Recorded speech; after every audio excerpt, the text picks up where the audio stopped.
It's October the 25th, 2008, the evening of the Leukemia and Lymphoma Society's Light the Night Walk, New Haven, held at Lighthouse Point. The weather forecast predicts powerful wind and heavy rains. The walk has been moved up an hour because of the approaching storm. The wind is already picking up, yet folks here seem undaunted by the brutal conditions they will have to face. I guess the challenge of bad weather doesn't compare to the challenge of having a loved one with leukemia or lymphoma. One brave young survivor has agreed to share her journey with us. Hi, my name is Elisa. I'm a survivor of leukemia. I was diagnosed when I was 20 years old. I'm now 38.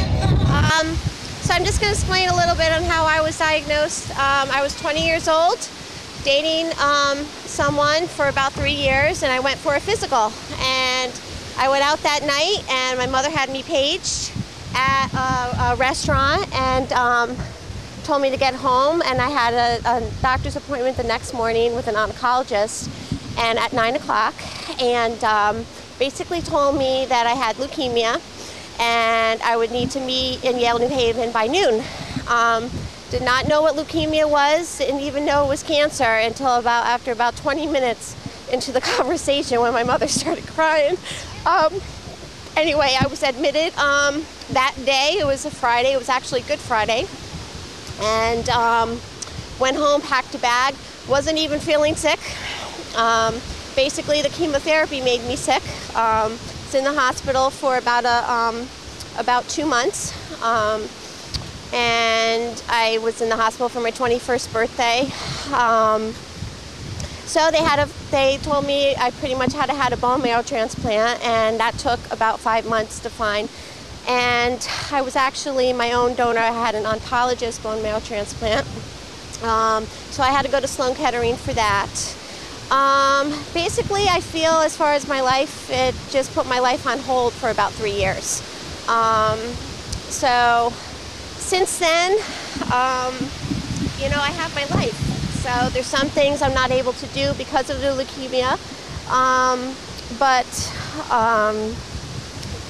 If I wouldn't have been able to do it without my family and friends.